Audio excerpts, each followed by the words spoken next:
One of the most important aspects of trading is choosing the right entry point, the right signal to pull the trigger on a trade.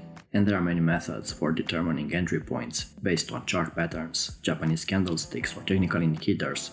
In today's video, we'll focus on signals coming from trading indicators. This list is not meant to be a ranking, but rather a comprehensive list of easy entries you could add in your trading strategy.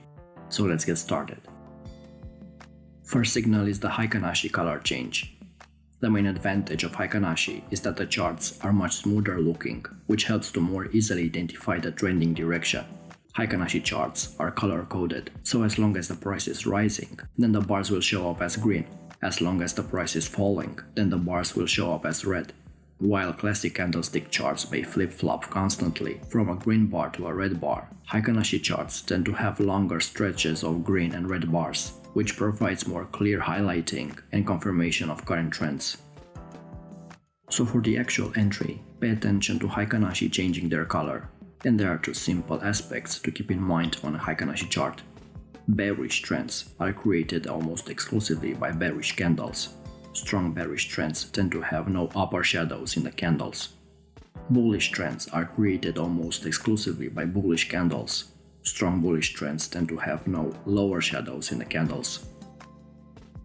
Number 2. Kumo cloud color change. Kumo cloud is likely the most notable element of Ichimoku system, representing the space between two lines, leading span A and leading span B. Kumo cloud can be a really helpful indicator, highlighting support and resistance areas and trend direction. When the cloud changes its color, it enables traders to catch trading opportunities and spot entries and exit points. When leading span A is moving above the leading span B, it helps confirm that the market is in an uptrend. In this case, the space between the lines is usually colored green.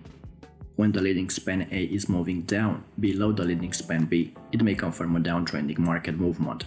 In this case, the space between the two lines is usually colored red. Traders also use the Ichimoku cloud color change to identify potential turning points, as the cloud also provides support and resistance levels that may be projected into the future. This is a great feature that sets Ichimoku apart from any other technical indicators. Number 3. Renko brick change. Renko charts only measure price movement and have no time dimension. The simplified boxes found in the Renko charts make it easier to read the market while removing market noise at the same time. The bricks are equal in size because they all represent the same movement in price. When price moves up by a specific predetermined interval, a green brick is painted above the previous brick, and when price moves down by that price interval, a red brick is painted below the previous brick. A brick is only painted once that price movement has occurred, while a regular candle will always be painted after a certain period of time has passed.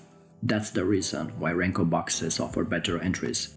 They allow you to escape the time-bounded framework you've been conditioned to trade within and free you to look at the market on a different axis. So a Renko color switch represents an effective way to determine the start or the end of a price swing. Number 4. MACD histogram color and slope change. The histogram included in the background of the MACD displays the difference between the MACD and the signal line. When the MACD is above the signal line, the bars are green and positive. When the MACD is below the signal line, the bars are red and negative.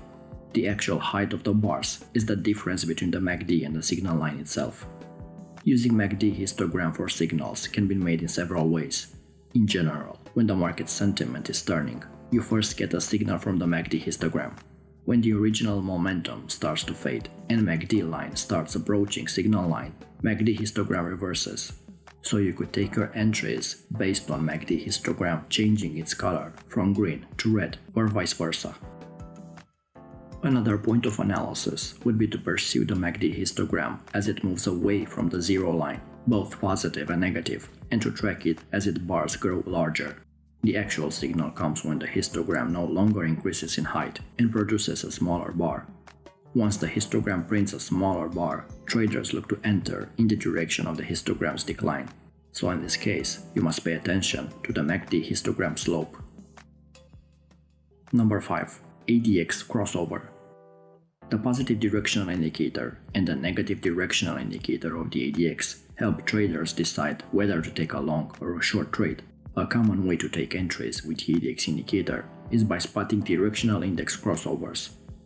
The positive directional indicator green line crossing above the negative directional indicator red line suggests an uptrend and a possible long entry. The green line crossing below the red line suggests a downtrend and a possible short entry. This entry will offer a lot of false signals, that's why it's better to be used when applying larger periods on the ADX, like a 50 period for example. Number 6. Whole moving average slope change. The whole moving average is an extremely fast and smooth moving average that puts accent on recent prices over older ones. The whole moving average can be used to identify the prevailing market trend and can be used as an entry signal when you pay attention to its slope and you identify a change in direction. If the whole moving average is rising, the prevailing trend is rising, indicating it may be better to enter long positions. If the whole moving average is falling, the prevailing trend is also falling, indicating it may be better to enter short positions. Now the change of slope of the whole moving average indicator tells you to be ready to buy or sell. If the slope starts to point up, it indicates a possible long entry. If the slope starts to point down, it indicates a possible short entry. If you find a color-coded whole moving average, it's even simpler. When the slope turns upward, the whole moving average changes its color to green. When the slope turns downwards, the moving average becomes red. Number 7. RSI 50 level crossover. RSI is a very intelligent and smart indicator and offers a lot of useful information about markets. The 50 level of the RSI indicator is the midline that separates the upward, bullish, or lower, bearish territories.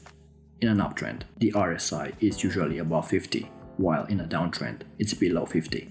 So instead of using the classic overbought and oversold method, you could use the relative strength index to look for centerline crossovers. A movement from below the center line to above indicates a rising trend. A rising centerline crossover occurs when the RSI value crosses above the 50 line on the scale, moving towards the 70 line. This indicates the market trend is increasing in strength and it's seen as a bullish signal. A movement from above the center line to below indicates a falling trend. A falling centerline crossover occurs when the RSI value crosses below the 50 line on the scale, moving towards the 30 line.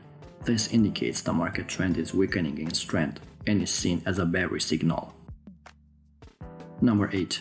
The stochastic crossover. A stochastic crossover occurs when the %K line intersects the slow stochastic line. Because the %K line reacts more quickly to market changes, it oscillates at a faster rate than the %D line. When the %K crosses over and moves above the %D line, this is considered a buy signal. A sell signal is the result of the %K crossing under the %D. As an additional tip, make sure you use this entry method when you apply longer periods on the stochastic to eliminate a part of false signals.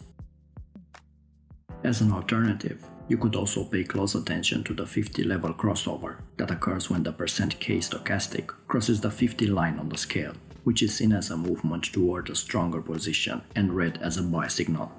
When the %K line crosses under the 50 level, the price is considered to be weakening and represents a possible sell signal. Number 9.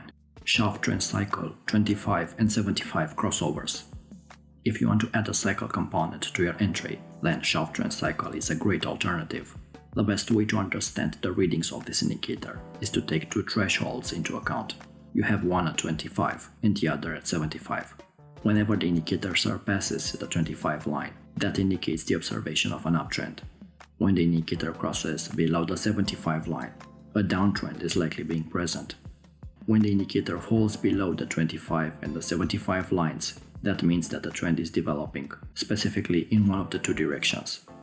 So, when the indicator rises above the 25 line, the trend is taking a positive turn, and you could consider opening a long position. When the indicator falls below 75, consider opening a short position.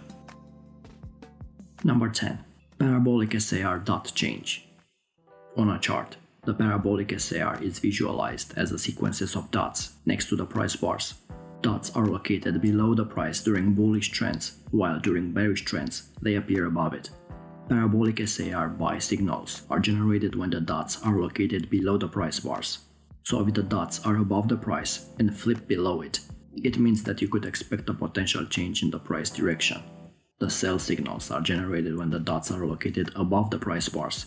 To capture the momentum and maximize your returns, make sure to keep an eye on the moment the dots flip.